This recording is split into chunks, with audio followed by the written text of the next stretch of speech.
Hey everyone, just a quick note before we get into this week's show. First off, our wonderful producer, Amberly Jack, unfortunately is off sick today. Feel better, Amberly? She's had one thing and then got more sick and now she has another thing. So she's doing her thing to be efficient for our company and getting all of her diseases at once. But we do hope you feel better, Ambs.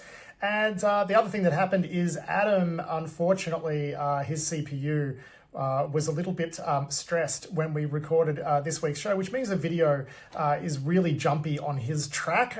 Nothing noticeable on audio for the podcast listeners, but unfortunately, in this week's YouTube recording, it ain't great. So the visuals are a little bit lax. We don't have our news ticker because Amberly's off and Adam's jumping everywhere. But it's still a great show, and I hope you enjoy it. Here it is. Let's roll on. Hey everyone, and welcome to Risky Business. My name's Patrick Gray. We'll be getting into the news in just a moment with Adam Boileau, and then it'll be time for this week's sponsor interview. And this week's show is brought to you by Trail of Bits, which is a security engineering firm based mostly in the United States. And we're talking to Jaden Hess from Trail of Bits this week. He works on their cryptography team. Trail of Bits does a lot of work with cryptocurrency exchanges, and we're going to be having a bit of a chat about what went wrong at Bybit, whether or not the sorts of practices they were engaging in are common, and what exchanges really need to be doing to avoid having $1.5 billion stolen out of their wallets, which is, man, I still can't believe I get to say that out aloud. But yeah, let's get into the news now with Mr. Adam Boileau. And mates, let's talk about the lying liars at Oracle. Oracle is having a really bad time because it looks like they've had two breaches which are completely distinct and disconnected from each other, although I'm not quite sure. You're the one who's done the research on this. And they are spinning hard on this one, and kind of, it's veering from sort of spin into outright porcupine lies. So why don't you walk us through what's happened with Oracle, starting off with the Oracle Health breach? Yes, so Oracle has a health data subsidiary, which was previously called Cerner, before it was acquired a couple of years ago. Now they spent, quite some billions of dollars acquiring a very big, health technology firm, and some of that environment has been integrated into, Oracle's Oracle Cloud and into their modern world, but it looks like some kind of legacy, some bits and pieces of the original Cerner Health were still kicking around the internet. Somebody has bust into it and helped themselves to a whole bunch of electronic health record data. One of their main products for Cerner is tools for building health data management platforms.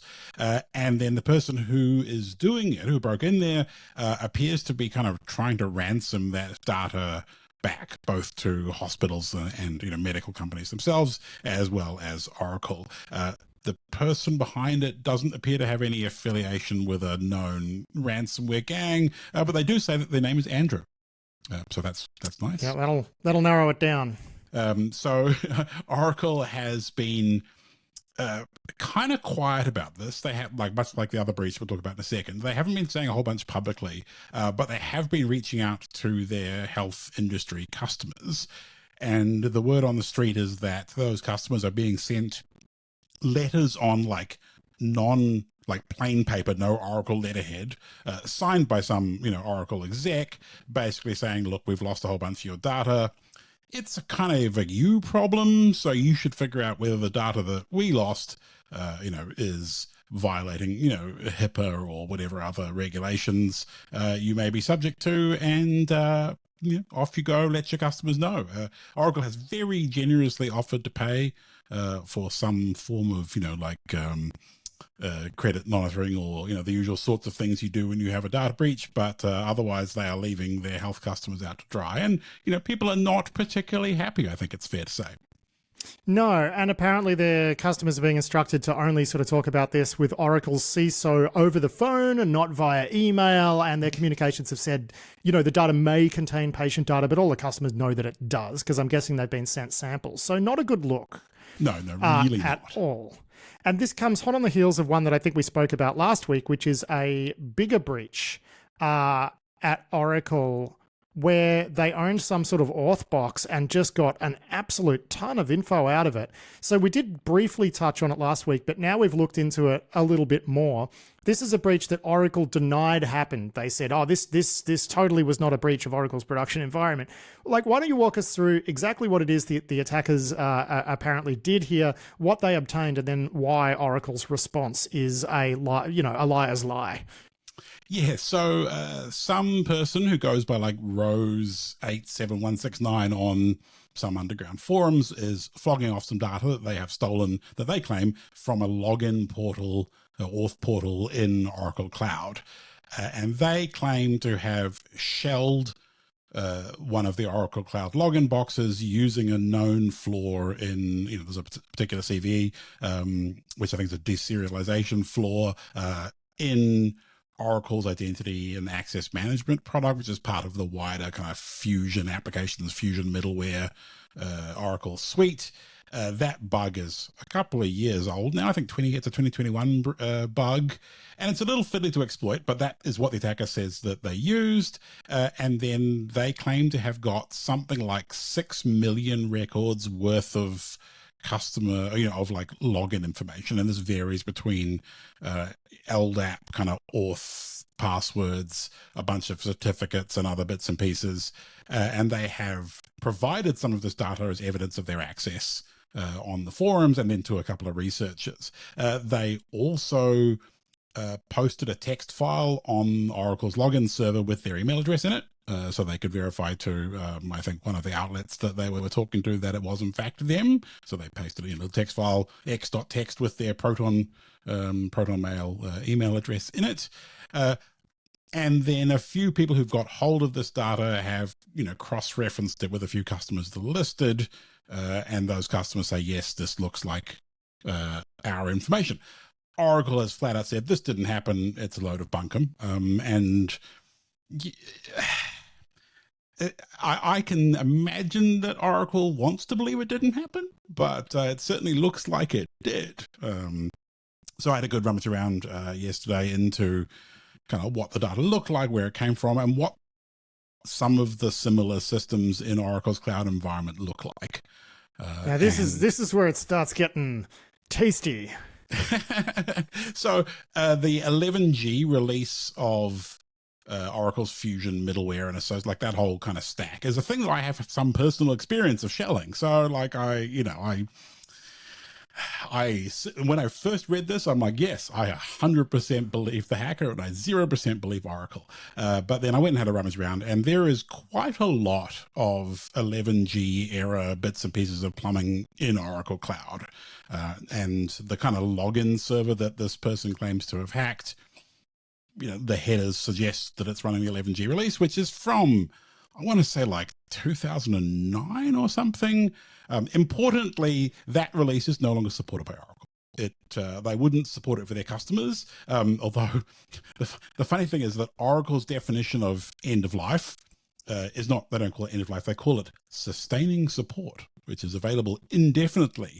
And that sustaining support means you get access to the patches they've already made. You don't get any access to any new patches because they're not making new patches, but you can have access to the things that you already had forever if you so wish, which is very generous of them. Geez, helpful. Thanks, Oracle. But such double speak there. But yeah, like there is a lot of very shonky old looking Oracle gubbins lying around in Oracle Cloud. And most of this, like some of the bits that I was pasting in our internal Slack yesterday for your amusement, have certificate names like cloud admin, cloudadmin.us9.oraclecloud.com or star.usgov.oraclecloud.com, which doesn't feel particularly good. So yeah, I mean, to be clear, what you did is you hit up Census. You're looking within the IP range of Oracle's cloud, and you're finding ancient end-of-life boxes there with interesting certificate names. Yes. And this is while Oracle is claiming, oh, this never happened. So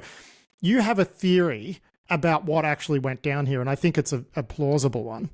Yeah, so I mean, my vibe is probably they have updated these things. They've built new ones, or they've forked them or copied the virtual machine or whatever it is, and there are modern versions of these things on more modern Oracle software stacks, and they just haven't turned off the old ones. And when Oracle sees this, they, when they see someone mails in and says, "Hey, I've breached your stuff, give me millions of dollars worth of crypto," they're going to go, "But we already updated that," without stopping to think, actually, the old stuff's still around. Then I went and had a look. When I was rummaging through sensors, I checked that a few of those boxes are in fact still live and answering requests. They're still there. Went and looked at the login prompt, and it sure looks like an ancient Oracle login prompt. So yeah, I think that they are going, well, this is legacy old stuff, so it doesn't matter. So therefore we can say our production Oracle Cloud didn't get hacked. But yeah, I mean, but that's crossing the line. That's, Microsoft is amazing at putting out press responses where they're obfuscating and they're using doublespeak, but they're not going this far. Like, this feels like an outright lie. And, having been cybersecurity journalist now for nearly 25 years, I can tell you that Oracle are like pretty much the worst offender when it comes to this sort of stuff. Like, Microsoft used to be worse. They were quite good for a while. They're sort of back to being not so great. But I have a feeling that's changing because they keep getting in trouble with the US government. And yeah, but I mean, Oracle just don't really have great practices. They tend to scapegoat researchers as well. I mean, who could forget Marianne Davidson's blog post a while ago where, she was essentially threatening, she's the CISO at Oracle and has been basically since the Jurassic era, and was basically threatening legal action against people for reversing their products because it's against the terms of service. Like, Oracle is a company that does not get it. It has a weird culture. It's a closed ecosystem. Sort of like, very cult-like company, and they don't really appear to know what they're doing. And, this is the sort of stuff that happens when you are running a large company with a weird insular culture that doesn't listen to anyone else, when you also don't really quite know what you're doing. This is what it looks like. This is what it looks like. And I feel like, in the depths of Oracle, there are plenty of smart people who work there who understand that they got themselves wrecked. But somewhere in the 47 levels of management upwards from them, that message gets massaged into something that's just like, looks to me like straight up bollocks. Yeah, I mean, when I say that they don't know what they're doing, I am talking about management, in case there's anyone rage listening at Oracle who actually, because of course they're going to have good people there, but they're clearly not getting listened to. If you can pull up Census and find this stuff in their IP space, like, in a minute. Yes. Yeah, it's nasty. Like, I haven't seen some of those old Sun, kind of old, very, very old, I want to say Sun style. It's not, this is, obviously Oracle software, not Sun software, although some of it is begat from the Sun acquisition, which does kind of put an age on some of this stuff, because it just like, it has a particular look that if you've been a Unix hacker for a long time, you just know what that stuff, when you see it, it smells like old. It's got that sort of and I mean, I've worked with a bunch vibe. I've worked with a bunch of asset discovery startups, right? So Asset Note was one, and then HD Moore over at Run Zero as well. And I've had a front row seat when some of these tools have been thrown at extremely large clouds, right? And I'm talking, name brand big clouds, to find stuff like this, and they have come up really with very little. With running these sorts of scans against some of the very big cloud operators, right? So the fact that you were able to find this in Census boggles my mind. You're telling me there's no one whose job it is at Oracle to flag something like that and maybe get something done? Because that ain't good enough. No, I mean, it's really not. But I mean, unfortunately, that's kind of the Oracle jam, right? It is. That's just what they do. I mean, I've seen... Like, I guess I can probably tell this story now, but like at some point we looked at some systems that were like old Solaris stuff that was being lifted and shifted into Oracle Cloud for a big customer. And the Oracle engineers did Oracle consultancy team brought in people to do that lift and shift. And they picked up these boxes, moved them into Oracle's cloud, put them on the internet as they were, as you would expect. Like, that's what they asked for. We want as, like for like migration, blah, blah, blah, blah. But that included leaving the like internal telnet interfaces that previously were in the middle of a bank on 10 dot yada yada. Now they're on the internet with, terrible passwords, like the normal kind of configuration that those boxes would have. But they just lifted and shifted and dumped it right on the internet without even a word to the customer. That this you may have let that one slip over a beer once upon a time many years ago. Yes, but yes, it's Oracle so putting your telnets on the internet. And especially when this we had that like telnet fbin bug where you could just log in with no creds, which Oy, oy, So look, oy. I mean, I think we have, I think some questions need to be asked about the state of Oracle's cloud with all of this in mind, and of course the state of their security culture. Look, everybody has incidents. Having two in such a short period of time is, unlucky for them, but hopefully it'll actually put some attention on them, because you can't imagine like having a look at the Azure IP space and finding a bunch of like NT4 boxes, right? Like it sort of feels a bit like that. Yeah, I mean, you'd want to believe that wouldn't happen, and probably there wouldn't be any critical NT4 in Azure anymore. But yeah, Oracle, that's just not how they roll, No, it's not. And yeah, I mean, again, the problem when it comes to these mega vendors is like, what's the recourse, right? And the recourse is for the buyers of this sort of stuff to push back. But we see in the case of like government contracts and stuff, these are negotiated at such a high level that they're not really asking detailed questions about, well, have you run discovery tools to look for old versions and decommission stuff that hasn't been decommissioned? Like it just doesn't really line up with the questionnaires, No, it really doesn't. And you can't just turn around and ask Oracle salespeople, so explain to me why you don't suck in the year 2025. And of course they're going to say, because AI and because best of breed or whatever. But the reality is Unbreakable, famously. Unbreakable, famously, yes. What was that? Like 20 years ago, they had Oracle Linux that they called Unbreakable, and they called their products Unbreakable. It was a whole campaign, and at one point they said things were unhackable, and that's what led to the birth of an industry legend, which is David Litchfield, who I believe is now at Apple. When he was like sitting in a presentation, like watching them describe this thing as unhackable, and he just started shaking their products. And I think he dropped 42 ODE the next day. So that's Oracle. Oracle have always sucked. The idea that somehow they magically don't suck anymore was always a fantasy. And I guess it's a good week to remind everybody of that. Yes. Yeah, exactly. Try not to put your Oracle stuff on the internet. If you've got the database, keep it in the middle of your network. It's probably all right. But all of their application stack, just don't. It's I know. As a pen tester, when you saw it on the edge of the network, you rubbed your hands together. You knew it was going to be a bad day at the office because you had to interact with their software and all of the nastiness, but you knew you were going to get shells. Well, funnily enough, MS SQL, one of the reasons it's, it really succeeded and became so widely used is because of these security concerns around Oracle's database products back in the day. So that is one of the rare cases where someone managed to squeeze a win out of a competitor's, pretty awful security practices. I will say too, Lawrence Abrams over at Bleeping Computer has been doing a lot of work on this, and he's been doing a great job. We've linked through to one of his reports. Also, kudos to Becker's Health IT, who've done some excellent reporting on this. And I love it when you get these industry journalists who are doing some of the best coverage. I remember the attack against, what was it, like JB Meats or JBS or something? They got ransomware, and like the best coverage was coming from like a beef industry journalist, which kind of put the rest of the tech media to shame. So we got a bunch of stuff linked through in this week's show notes that people can take a look at. Now, unfortunately, we have to do some follow-up reporting on Signalgate. Since we recorded last week, we had the question of like, well, was Pete Hegseth copying and pasting stuff into Signal from a high-side document? It doesn't look like that was the case. The journalist Jeffrey Goldberg released the full Signal messages. It was interesting, actually, because if you look back at the conversation, most people were actually being pretty restrained and controlled, and there were references to like, go check things in your high-side mailbox and whatever. And it was Hegseth who just started dumping like specifics into the chat, and the Vice President, JD Vance, trash-talking Europeans and stuff.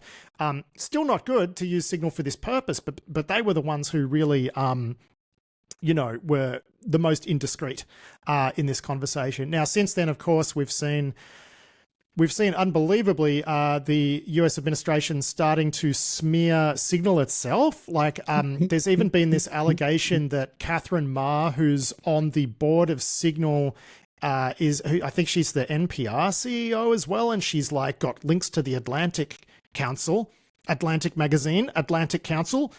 put it together, sheeple. She probably lives in New York, mate, and you know where that is. That's next to the Atlantic Ocean.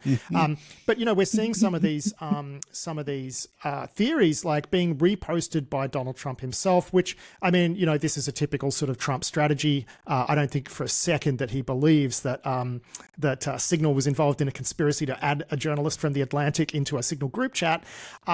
We're starting to see some political fallout. Mike Waltz, the national security advisor in the United States, his job is safe for now, but apparently he's lost sway with Trump, and he's pretty toxic. He's pretty on the nose at the White House. It turns out also that he was running multiple other Signal groups, and we obviously mentioned this last week that we expected that to be the case, including Signal groups involving discussions about brokering a peace between Russia and Ukraine. Now, when I've spoken to, former intelligence community types about, well, what do you think the likelihood is that at least one of the endpoints involved in these Signal message chains was compromised? They've all said, look, more likely than not, verging on undoubtedly, right? So you have to imagine that these conversations are happening in full view of a foreign intelligence service. We've also seen some reporting that Waltz is, often uses his Gmail account to discuss government business. No allegation that there was anything classified there, but we got a bit of a theme to talk about this week, right? Which is just like why the civilian internet and civilian applications aren't really the appropriate way to conduct these sorts of discussions. And Der Spiegel has this excellent reporting where they've just gone out and looked up the contact details and passwords out of dumps for a whole bunch of prominent US national security figures, including Pete Hegseth, Tulsi Gabbard, and Mike Waltz. So, I mean, there's been some good reporting here that just sort of shows like you can't really mix this sort of business with the civilian internet and app ecosystem. Yeah, absolutely. And I get it's probably difficult, especially if you're coming from outside of traditional government circles, which, if you're Hegseth, I guess, where he came from Fox, right? I think he's got a military background, but he was working as a Fox commentator as well. And with hair like that, I will say he's a very handsome man with terrific hair. I'm very jealous. Those of you watching on YouTube would understand why. I wish I had Pete Hegseth's hair. I suspect that's also a part of why he got the job. But yeah, he's also got like a master's, I think, from Princeton in public administration and stuff. Like I think it's people are he's clearly doesn't have the typical sort of work profile of someone in that job, but he is a well-educated man with at least some experience in the military and terrific hair. Yeah, I guess what I was going to say was like it must be a bit of an adjustment coming from outside of very regimented communication circles, regimented circles of where you have to control how you communicate and where you communicate, that aren't civilian IT.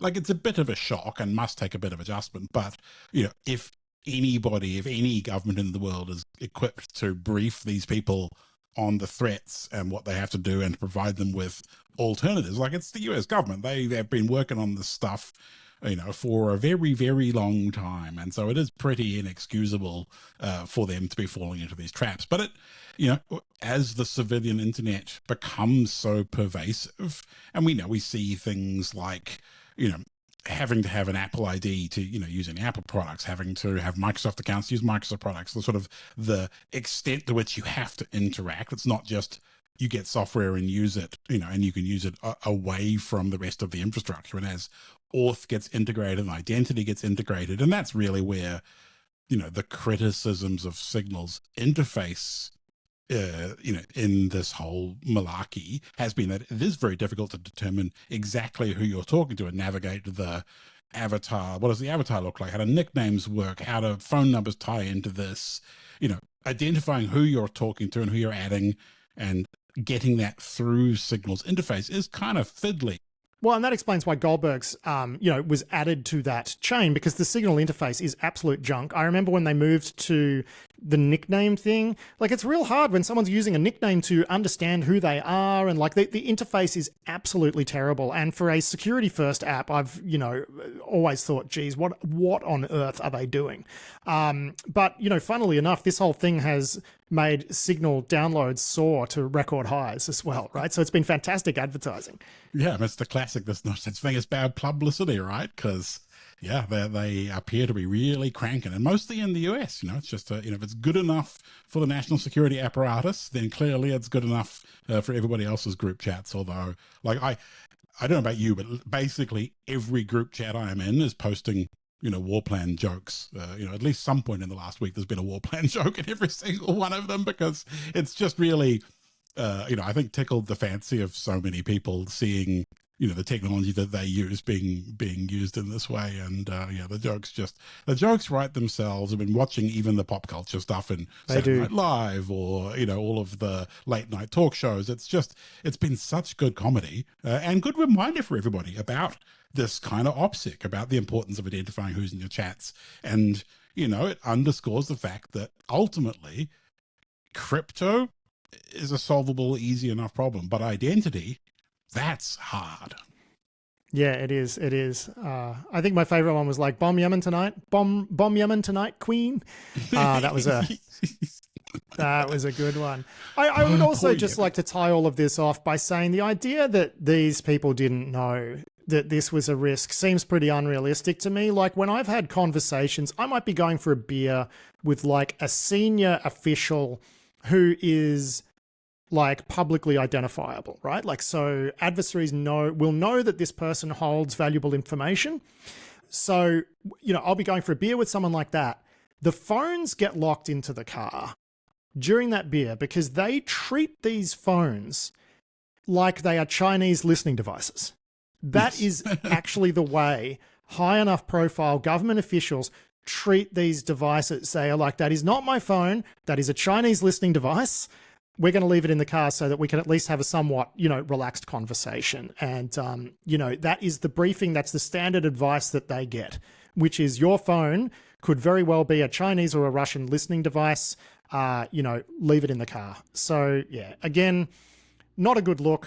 I don't think ordinary people quite understand just how reckless, all of this has been. One thing that's worth noting too is that there are commercial alternatives that solve some of these problems. Like, a lot of people would remember Wicker, which was like a Signal style app. The free version's no longer available because the whole thing got acquired by Amazon. So it's owned by AWS, and that allows for at least, semi-secure chats. I'm guessing you could probably put this onto government devices and whatever. Semi-secure chats that at least uphold like record keeping requirements and whatever. But again, you wouldn't even use something like Wicker on a personal device to talk about peace negotiations between Russia and Ukraine. Like, that's just mad. Now, look, in a similar vein, when we're talking about communications security, Brian Krebs has a great piece here about some tactics that the Russian government is using. Well, presumably the Russian government is using to unmask people within Russia who are trying to contact organizations that are anti-Russia. So this could be, domestic organizations that are opposed to Putin or the Central Intelligence Agency and whatever. So what they do is they spin up lookalike websites for these things and then SEO them in local search engines. So people will, hit a site where they think they can give the CIA a tip, enter their personal information, that lands in the inbox, in someone's inbox at the FSB, and the next thing you know, they get vanned. This is a sensible, it's not nice, but it is a sensible sort of strategy for a country at war, I think, to figure out who's trying to undermine them. It's hard to say that this is a bad strategy. Yeah, some of the sites that are being spoofed here, you mentioned the CIA, which, clearly, if you do want to give tips to the CIA, going to yandex.ru and typing CIA into the search box, probably not the right way to get there. But yeah, some of these other sites are things like Ukrainian organizations that are doing outreach to Russians that want to, contribute to Ukrainian causes, as well as, kind of like militias and, other armed factions and things. But most of these are, very low ranks outside of Russia on search engines, but inside Russia on things like Yandex are way up the top. And it does kind of feel like, this is probably Russian kind of domestic counterintelligence, I guess, or whatever you would call it. And, I suppose if you are, wanting to sign up for one of these things inside Russia, you're probably going to need to be a little bit more careful than just pointy clicking your way, through the regular internet, ending up on a Google form that's going to dob you in to Russian authorities. Yeah, but I mean, the average person looking to do this sort of stuff probably isn't going to understand the risks here, right? Which is why it is a smart way to start building a list of like domestic enemies, right? Not that I think it's great that Russia is able. You know, I would fully support enemies of Putin within Russia, but yeah. Anyway, moving on, and it looks like the North Korean fake fake IT worker scams are kicking off in Europe. And I think this is an interesting development because they've had some setbacks in the United States, particularly around the FBI being able to identify these, laptop farms where people can, the North Koreans can sort of access a local machine in the US, and then they appear to be coming from the US. And those things are pretty easy to identify and pick apart, as we see here in this Google Threat Intelligence report. So perhaps they're moving to Europe because they've had setbacks in the United States, which makes this a good news story. Unfortunately, it's going to mean some more work for the European authorities who are going to have to, I guess, copy the template of the FBI and start going after these laptop farms. Yeah, I mean, I guess it makes sense to go and leverage the scam elsewhere. It's clearly worked for them in the US, both in terms of, just bringing in revenue from the jobs and also access to organizations and information. And I guess if you've got the people able to pull it off in the US, at least in the English speaking, in Europe, English is pretty widely used. So like they've got the language skills for doing it, kind of makes sense. Google's, I think this is out of the Mandiant bit of Google. They found at least evidence of at least one laptop farm operating out of London. And they said that there was, one case they found where a laptop for a job, for a work laptop, for a person who was nominally in New York had then showed up in the laptop farm in London.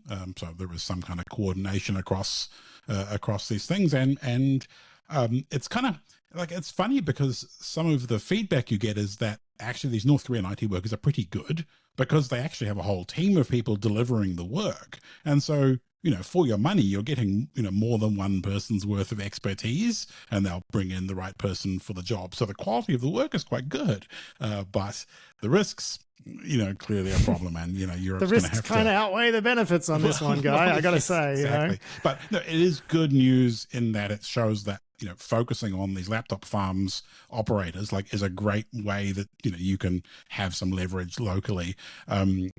Google did specifically call out the challenges of organizations that use BYOD, where you bring your own device and then just, make it secure. And I'm, making eyebrows here in the YouTube video.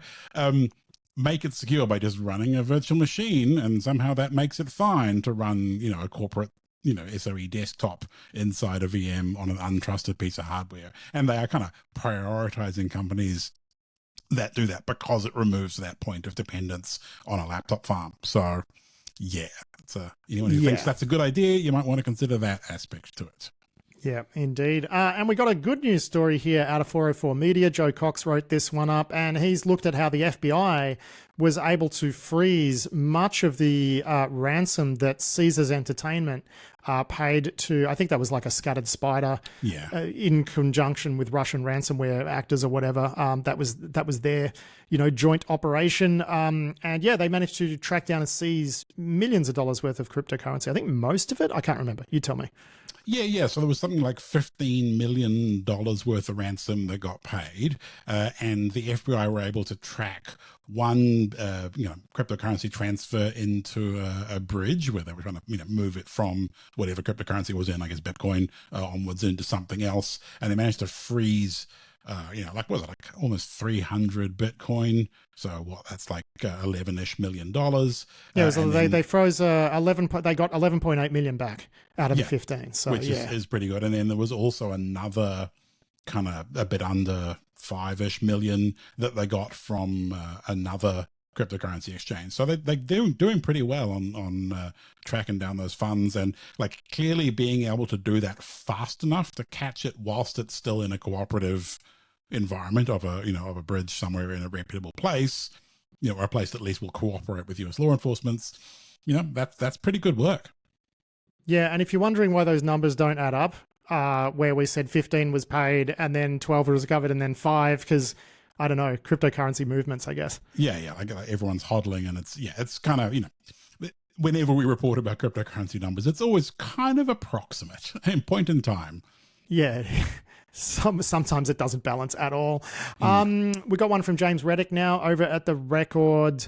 A defense contractor called Morse Corp is going to pay $4.6 million in penalties because it apparently violated the False Claims Act. We've seen the US government go after companies for violating that act before, where they sort of basically are promising that they're in compliance with things that they're not. In this case, it looks like they were using like unaccredited third-party email provider, and then when they looked into it more deeply, they weren't complying with all of the NIST standards they were supposed to, and yeah, they got in trouble. They got in big trouble for that. They did. They did a self-assessment. They were required to do. Did an assessment as part of their kind of like supplier onboarding with the US Gov. They rated themselves 104 on a scale that goes from -210 to +110. So very, very close to the top. They subsequently got a third party to assess them, and that third party scored them at -142. That would be the false claim part of this. And then they did not update the US Gov with this new information. They decided to, presumably just quietly try and solve some of this stuff. And yes, that has ended poorly for them. Yeah, it sure has. And speaking about something that's probably going to end poorly for everybody involved, we got a blog post here out of Grey Noise, and they have observed this massive surge in people scanning for Palo Alto network devices. And, Grey Noise's take on that, which I think is a reasonable one, is this is like someone's got an exploit and they're trying to find where to throw it, basically. So they are thinking that in the next few weeks, there's going to be a pretty big campaign hitting Palo Alto network devices. It's hard to disagree. Yeah, like when you look at the graphs they have of like number of machines scanning. So the Grey Noise runs a Honeypot network, and they've got data which shows, I think, 23,000 IP addresses in a coordinated manner scanning for Fortinet, scanning for Palo Alto devices. And they can look at, like, they fingerprint how the tools, the thing that's doing the scanning makes the initial connections. And so they can kind of say, like, there are 3 bits of software doing this behind this 20,000 IP pool. Most of them are coming from one particular AS, mostly in Finland, the Netherlands, and Russia, and mostly towards the US. So they've got a pretty reasonable feel for this. Feels coordinated. Feels like one actor doing it behind maybe a bunch of proxies or, some kind of pool of machines. And yeah, probably precursor to someone dropping some sweet, sweet Palo Global Protect VPN bugs. Yeah. Hooray. And speaking of, there's some new malware apparently targeting some sort of Ivanti Ode as well. Sis is talking about this one. Yeah, so this is, it's not actually it's not actually an Ode. It was patched earlier this year, but as you quite rightly pointed out, patched in January for the sort of people that run Ivanti products on the edge of their network. It may as well be 0 day at that point. That was when we were talking about whether to include this one, and you're like, it was patched in January. I'm like, it's an Ivanti. That may as well have been 10 seconds ago. Like, no one's got time to do that. But yeah, you're quite right. It's not an O-Day. I was misled by the headline here. I mean, maybe it was a 0 day when it was dropped or something. I don't know. People misuse that word all the time. And also, like, this is there was a while back when we talked about it at the time. It's a stack buffer overflow. Like, it's the year 2025, and a security product on the outside of your network has a stack buffer overflow. I mean, okay, yes, you have to ROP a little bit to get it back to code exec, but there's proof of concept code out there. I think Watchtower Labs did a really good write-up of the bug, as they usually do. And yeah, someone has bodged this together into a wider piece of malware. I think this is one of the Chinese ones, maybe, which feels kind of like orb hunting to me. So there's not really a lot you can do if you're running these sorts of devices. Apart from patch them and batten down for the next bug that's coming. God forbid you should patch them. Yeah, I mean, there's one idea that was put to me by HD Moore, which is a reasonable one, is you can pull an IP list out of CrowdStrike. If you've got CrowdStrike on, every endpoint that's coming through your VPNs, you should be able to get a list of the IPs that people are coming in from to these VPNs, and you can add them to an allow list on these devices. That might get you something. Obviously, if you wanted to do that dynamically. There's other solutions there, but I spend way too much time promoting that company, so I won't say their name. But, just looking at some basic network controls around this stuff to try to stem the bleeding, not such a bad idea. Now we've got some news here about this guy, Aubrey Cottle, 37. He was arrested on Wednesday in Canada. He's facing charges there. He's facing charges in the United States. This is like an anonymous adjacent person who's, we first spoke about this guy hacking the Epic web host, which used to host a lot of, horrible websites and whatever. And also, I think the Texas Republican Party. Things are catching up with this guy, basically, is the story here. There's one of these indictments has been unsealed, and he's in big trouble.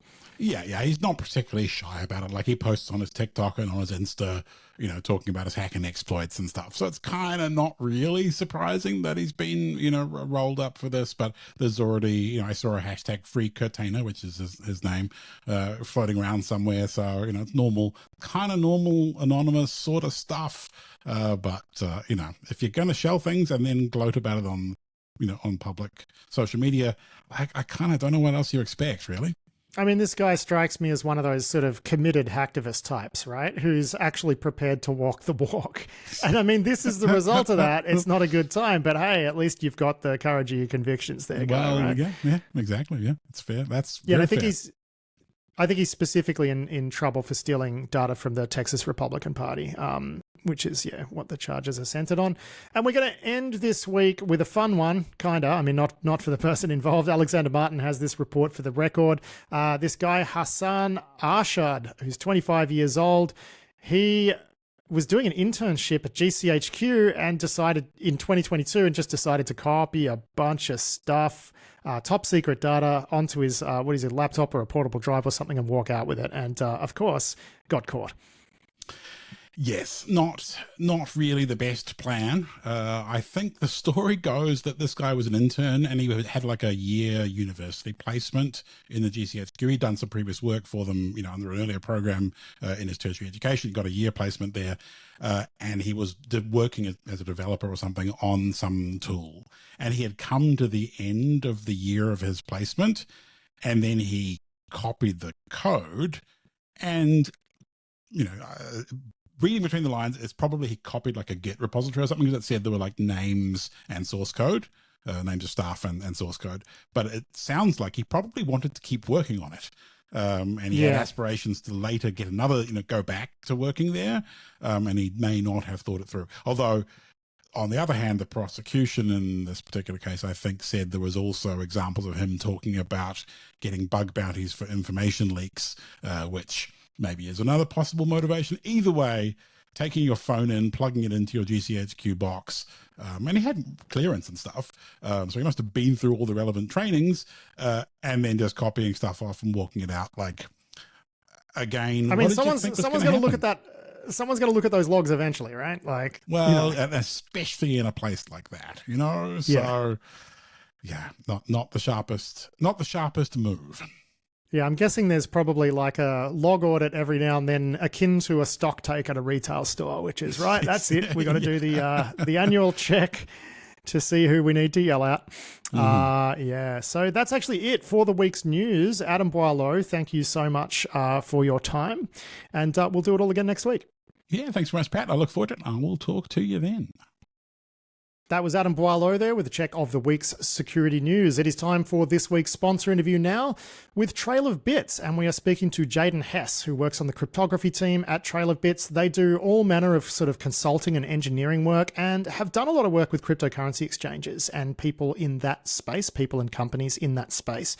So I thought this week it was a great opportunity to ask them what they think about the whole Bybit attack, in which, $1.5 billion worth of cryptocurrency was stolen by the North Koreans. So yeah, that's basically this interview. And I started off by asking Jaden, for a quick assessment, I guess, of Bybit's procedures. And here's what he had to say. For one thing, if you're going to have a cold wallet, it has to be offline. The kind of root cause of this is that they're connected to an internet wallet provider that North Korea hacked the server for, and now you've got malicious code running in your cold environment. So you got to keep your cold wallet offline. You can have a warm or hot wallet that maybe is more featureful, but there needs to be a tight separation and bounded losses there. Okay. So a hardware wallet is not a cold wallet, right? I think that's kind of what you're getting at there. And you say it needs to be completely offline. But if it's completely offline, how are you actually able to do any sort of manipulation of the blockchain? I mean, obviously at some point data's got to come in, data's got to go out. They were using a hardware wallet for that. You're saying that's not enough and that the computers that are doing these operations need to be disconnected, completely from the internet. But in that case, like, how do you use them? Yeah. So the data that's being transferred is relatively small. So in many cases, you can just use something like a QR code, or we've seen people use CDs where you burn a read-only CD on the outside of the room, you bring it in, burn it on the inside of the room, bring it out, and that kind of gives you a nice isolated way to transfer relatively small amounts of data in and out. Now, just because this thing is offline, it wouldn't mean that you wouldn't need fairly robust procedures here, because I'm imagining that if you can get control of the computer that is generating the QR code or, writing to that CD, there's going to be subtle ways, aren't there, of, doing similar sorts of things. Because in the case of this, Bybit transaction that was multi-sig authorized by a bunch of people, the one thing that would have given it away was a single value changed in a very long string of hex. Wouldn't you be facing similar challenges under this scenario? Like, how much of a solution is it, I guess, is what I'm asking. Yeah, so whatever you do, you need to have a user interface on the inside that presents all the relevant data. And there's sort of two features that went wrong with the Bybit incident. One was that the sort of scope of transactions that could be sent using the normal signing flow included transactions which could totally overwrite any sort of policy that could be put in place on that wallet. So if you restrict the sort of variety of transactions that can be signed during the normal signing flow so that none of them can bypass your sort of hard stop transaction flow values, then you have less risk if something were to go wrong. And then secondly, your wallet needs to be rich enough to display intuitively all of the different effects of a transaction. And so the safe wallet, if it had been operating properly, would have put all sorts of red flags up if it was trying to sign a transaction similar to one that was deployed. So in that case, that would have worked okay.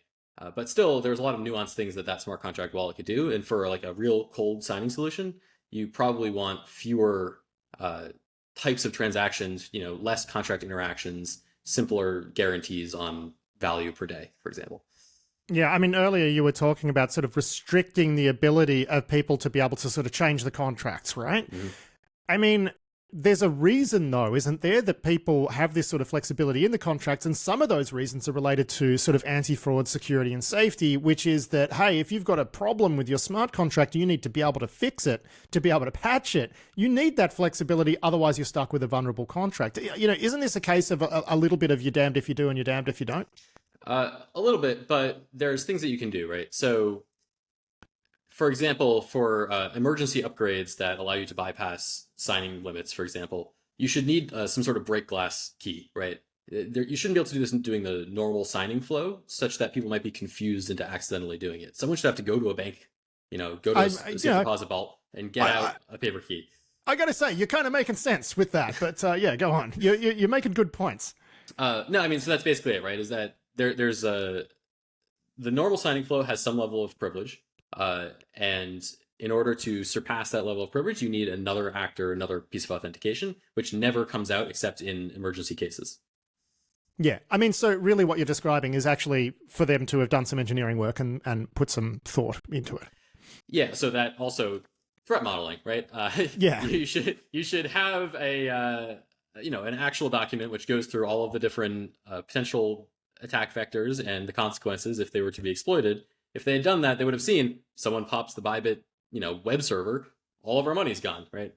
Yeah. So look, when we look at, and you're much more likely to have an answer to this question than most people, which is when you look out there at the way most exchanges are operating, would you say that Bybit were about par like, were they doing it about how most exchanges and crypto orgs are doing it? Like, are they that blasé, or were they being a little bit more lax than most in your experience?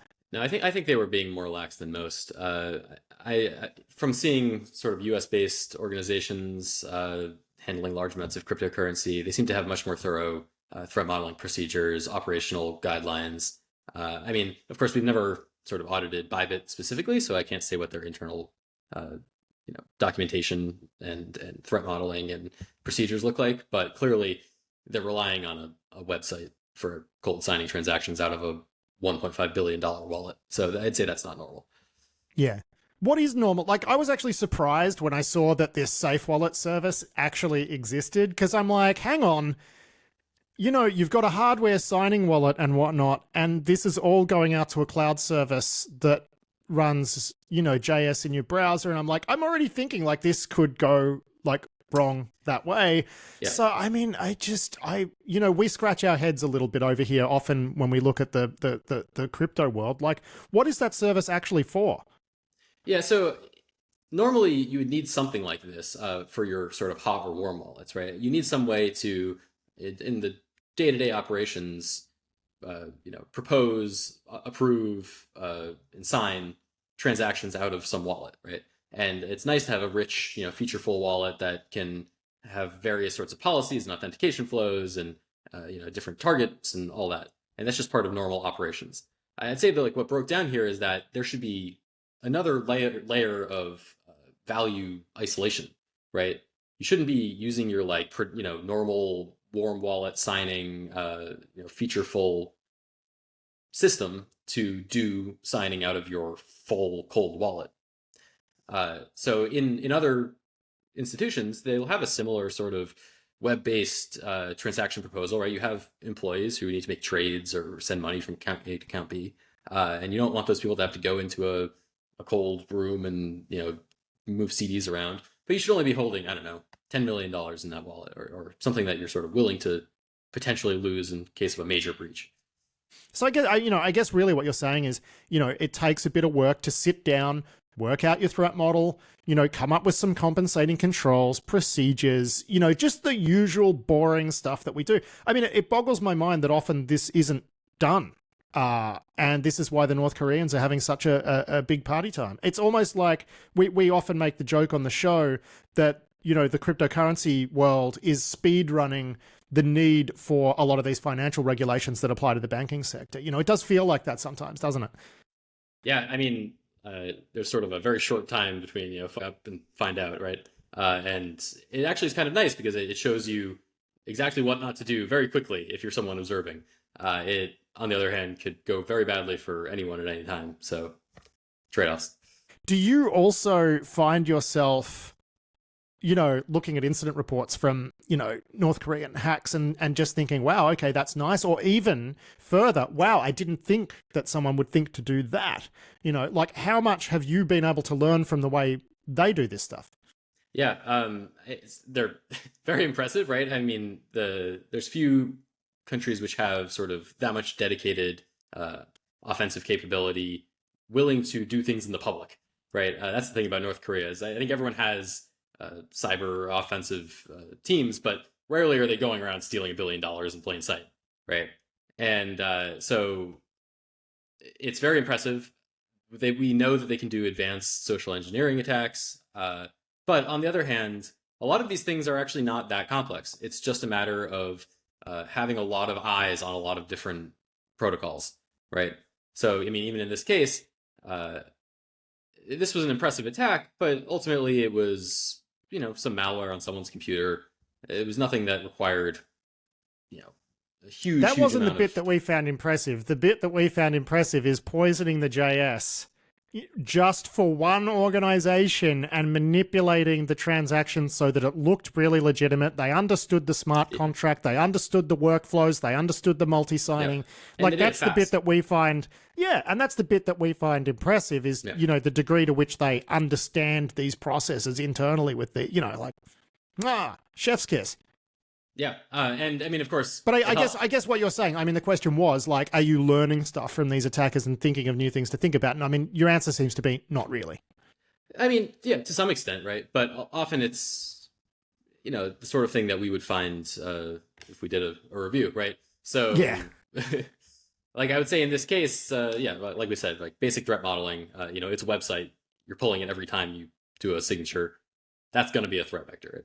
Yeah. Now, Trail of Bits has been offering services to the sort of cryptocurrency world actually for quite a long time. What are the security services that are most popular? I'm guessing they're more on the smart contract audit side. I know that's a big thing for you. Are you coming in, though, and doing the sort of consulting around these transaction signing flows and all of that? Or is it mostly just on the smart contract side? Yeah, so actually, I'm on the cryptography team, so I do less of the smart contract auditing, but we do a lot of sort of HSM signing, consulting, key ceremonies, this sort of combination of like operational concerns and how to use cryptographic tools appropriately. So we've done several engagements that involve some sort of review of signing procedures, key generation ceremonies, that sort of thing. All right. So it's top to bottom. It's, look at the smart contracts, look at the signing procedures, do the consulting, build the systems. Sometimes literally. Yeah. All right, Jayden Hess, thank you so much for joining us on Risky Business to walk through, what Bybit could have done differently and what should have been done differently. And the answer is, I guess, to both of those questions, well, quite a lot. Great to chat to you, and we'll do it again one day. Cheers. Yeah, cheers. That was Jayden Hess there from Trail of Bits, and big thanks to Trail of Bits for being this week's Risky Business sponsor. You can find them at trailofbits.com. But that is it for this week's show. I do hope you enjoyed it. We'll be back real soon with more security news and analysis. But until then, I've been Patrick Gray. Thanks for listening.